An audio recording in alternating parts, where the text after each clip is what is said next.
Dom here from Essential RC with Trev on camera from Flying Fin RC, and this is FMS's latest small radio control model trainer. This is the Ranger version 2, a 1.2 meter wingspan high wing trainer. This is super easy to put together, I have to say, like all of the airplanes from FMS really. Now when I did get the box, it looked like it had been kicked around by the delivery company, and you might be worried if you got something like that with the dents in the top of the box that the contents might have been damaged. But I have to say, FMS do go to a lot of trouble in designing their boxes so that everything is very well protected, so if that does happen and the box does get thrown about a bit while it's in transit, the contents certainly don't get damaged, and that was the case with this. Absolutely no harm came to it whatsoever. But as I said, this is very easy to put together, and here's my simple build guide, assembly guide for this Ranger version 2. So here are all the components on the table, not very many, so this is not going to take very long at all. Interestingly, the fuselage is in two sections, a front and a rear section. And why have they done that? I suspect to keep the box as small and as compact as possible to reduce shipping costs. Understandable, given that they went up 10 or more times during the whole COVID situation. But let's move on to the first stage. We push the rear section of the fuselage into the forward section, making sure that the carbon tube goes into the slot in the forward section, and that the pusher rod goes through, as well as does the elevator servo lead. Make sure that you pull that through to the forward section. There are two lengths of screws in this assembly process, and you use the shorter ones, two of the shorter ones, to make sure the front and rear sections of the fuselage stay together. You can see here I'm using a 2mm hex driver, but the kit does come with a small Allen key, 2mm Allen key, but you might find it easier to use your own 2mm hex driver if you have one. So, as I said, make sure you screw in a short 2mm hex screw into the bottom of the fuselage as well. You will have passed through the elevator servo lead to the forward section, so you can see here, if you look closely, that there is an empty slot in the back of the Reflex V3 gyro system. So you just need to carefully slot that servo lead into that empty slot. This is what it should look like after you've done that. This is the servo in the forward section of the fuselage that controls the rudder and the steerable nose wheel. You need to make sure that it is in this neutral position before moving to the next step. Snap the clevis onto the rudder horn while ensuring that the rudder is in the neutral position, and then slide the keeper over the end of the clevis. If the clevis is not long enough or is too short, then wind in or wind out the clevis on the rod appropriately. Moving on to the landing gear, put the fuselage upside down, place the landing gear on the fuselage as shown in the image, and then put the plastic plate over the top and use two short screws in the front and two long screws in the back. Moving to the back of the fuselage while it's still upside down, you want to put the horizontal tail plane in this position and then keep it in place with two of the longer screws, and connect up the elevator push rod onto the elevator horn. So snap the clevis into place and put the keeper over the clevis to make sure it stays closed.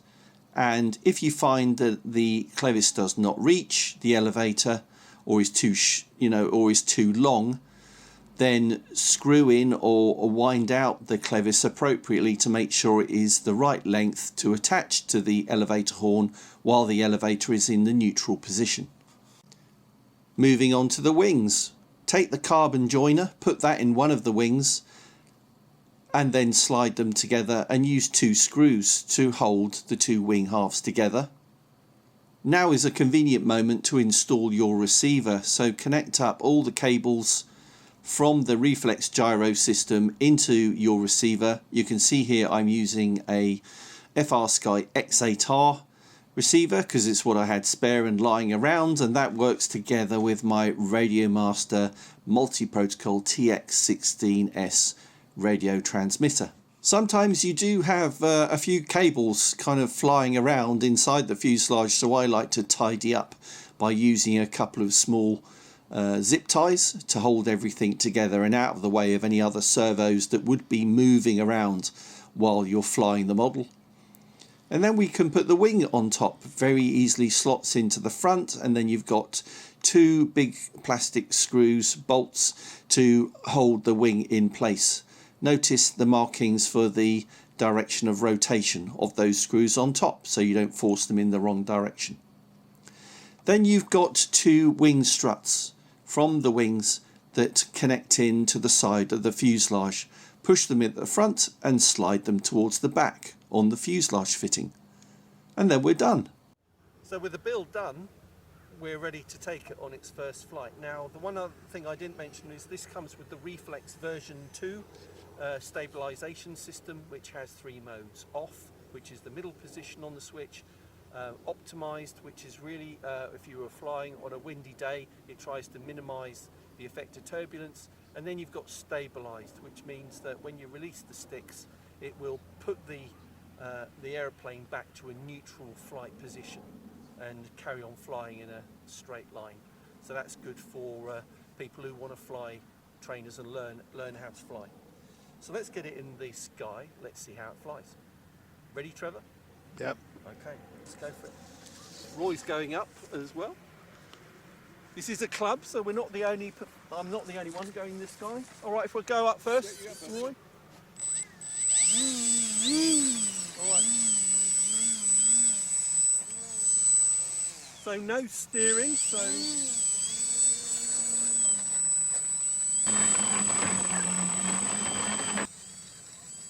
steers on the ground really nicely, and we're ready. All right, do you want to come up here, Trev? Yep.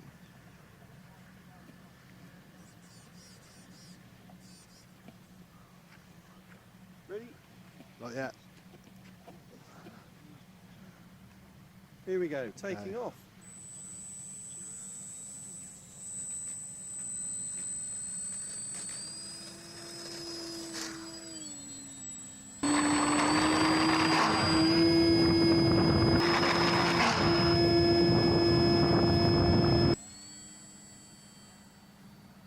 Okay, we're clear. Good to go, Roy? Okay.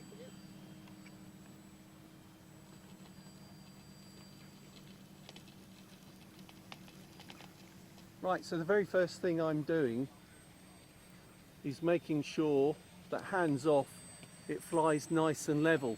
And you see hands, I've got my hands off, it's climbing, so I'm just going to add in some down trim so that it doesn't do that. But this is the very first thing you must do when you're flying a trainer with a competent instructor, certainly the first time, is to make sure that it flies nice and level.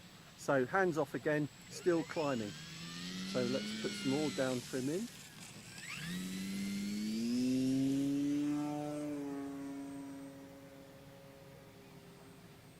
Right, that's better. Nice and level, hands off. And that is flying all by itself.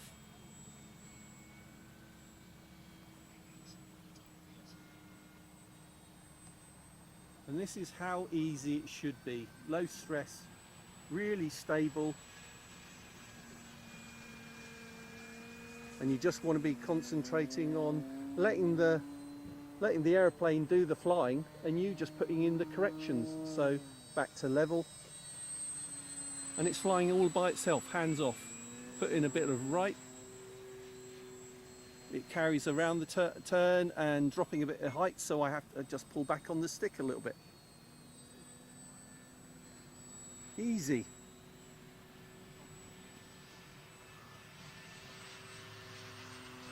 Once we're happy doing that, we can start thinking about some aerobatics. So speed, roll, nice rolls. Come down the other way. Wings level, quarter roll, knife edge. Stall turn, easy.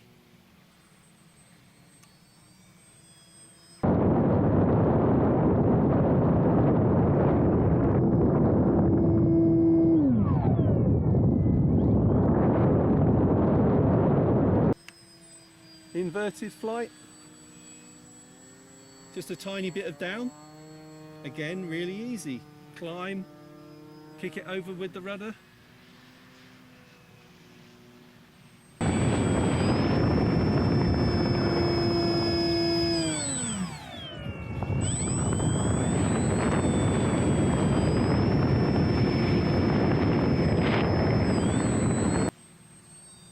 Four-point roll, pick up the speed.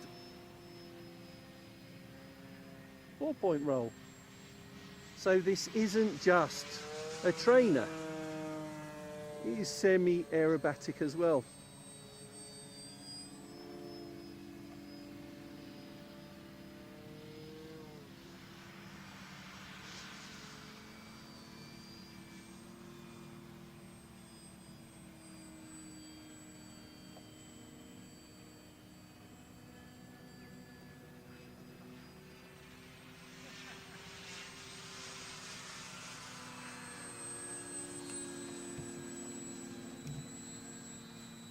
Really slow as well, that's half throttle.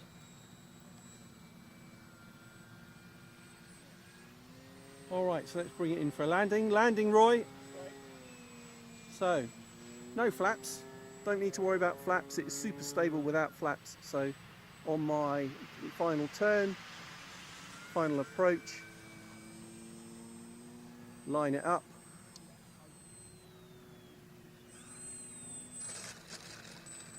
As easy as that.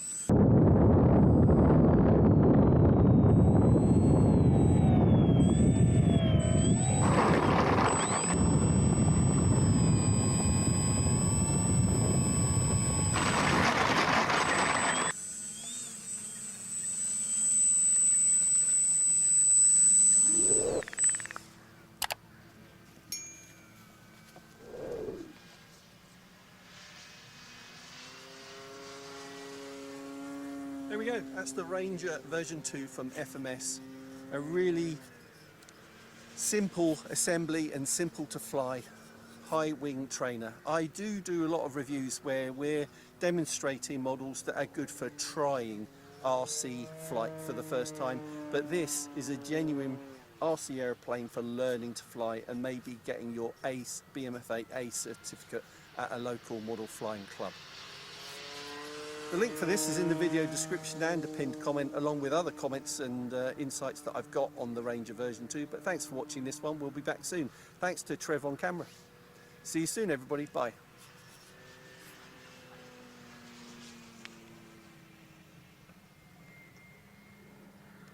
Boom. Done. Thanks.